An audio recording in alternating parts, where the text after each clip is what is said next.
Albert Einstein once said, everybody's a genius, but if you judge a fish by its ability to climb a tree, it will live its whole life believing that it is stupid. Ladies and gentlemen of the jury, today on trial we have modern day schooling. Glad you could come. Not only does he make fish climb trees, but also makes them climb down and do a 10-mile run. Tell me, school, are you proud of the things you've done? Turning millions of people into robots, do you find that fun? Do you realize how many kids relate to that fish? Swimming upstream in class, never finding their gifts, thinking they are stupid, believing they are useless? Well, the time has come, no more excuses. I call school to the stand and accuse him of killing creativity, individuality, and being intellectually abusive. He's an ancient institution that has outlived his usage. So, Your Honor, this concludes my opening statement, and if I may present the evidence of my case, I will prove it. Proceed. Exhibit A. Here's a modern day phone. Recognize it? Here's a phone from 150 years ago. Big difference, right? Stay with me. Here's a car from today, and here's a car from 150 years ago. Big difference, right? Well, get this. Here's a classroom of today, and here's a class we used 150 years ago. Now ain't that a shame? In literally more than a century, nothing has changed. Yet you claim to prepare students for the future? But with evidence like that, I must ask, do you prepare students for the future or the past? I did a background check on you and let the record show that you were made to train people to work in factories, which explains why you put students in straight rows, nice and neat, tell them sit still, raise your hand if you want to speak, give them a short break to eat, and for 8 hours a day, tell them what to think. Oh, and make them compete to get an A letter which determines product quality, hence grade A of meat. I get it. Back then, times were different. We all have a past. I myself am no Gandhi. But today, we don't need to make robot zombies. The world has progressed. And now we need people who think creatively, innovatively, critically, independently, with the ability to connect. See, every scientist will tell you that no two brains are the same. And every parent with 2 or more children will confirm that claim.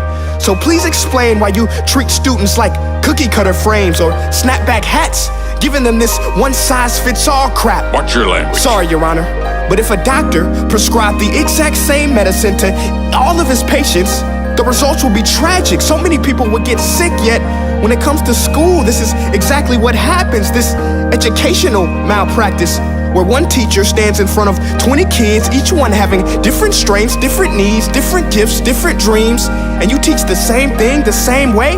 That's horrific. Ladies and gentlemen, the defendant should not be acquitted. This may be one of the worst criminal offenses ever to be committed. And let's mention the way you treat your employees. Objection. Overruled. I want to hear this. It's a shame. I mean, teachers have the most important job on the planet, yet they're underpaid? No wonder so many students are short-changed. Let's be honest, teachers should earn just as much as doctors, because a doctor can do heart surgery and save the life of a kid, but a great teacher can reach the heart of that kid and allow him to truly live. See, teachers are heroes that often get blamed, but they're not the problem. They work in a system without many options or rights. Curriculums are created by policymakers, most of which have never taught a day in their life. Just obsessed with standardized tests. They think bubbling in a multiple choice question will determine success. That's outlandish. In fact, these tests are too cruel to be used and should be abandoned, but don't take my word for it.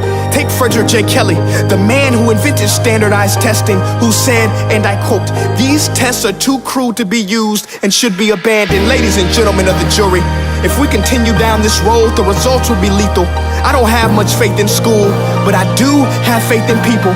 And if we can customize healthcare, cars, and Facebook pages, then it is our duty to do the same for education, to upgrade it, change it, do away with school spirit, because that's useless. Unless we're working to bring the spirit out of each and every student, that should be our task.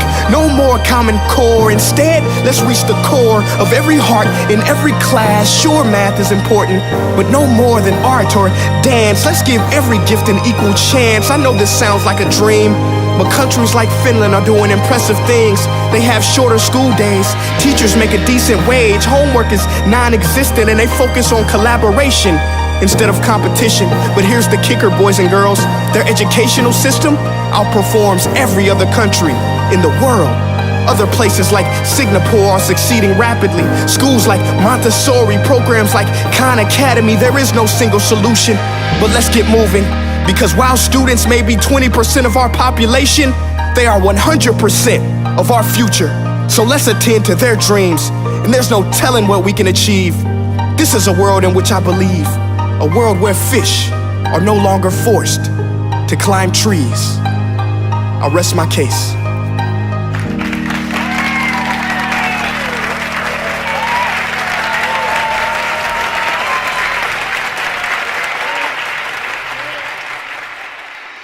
Hey guys, my name is Prince EA, and I want to say thank you so much for watching my video. But now, I want to know what you think. How can we together create a more efficient, effective, and just better future of learning? I want you to visit nestday.com/preorderthefuture and share your thoughts and ideas on the topic. Peace.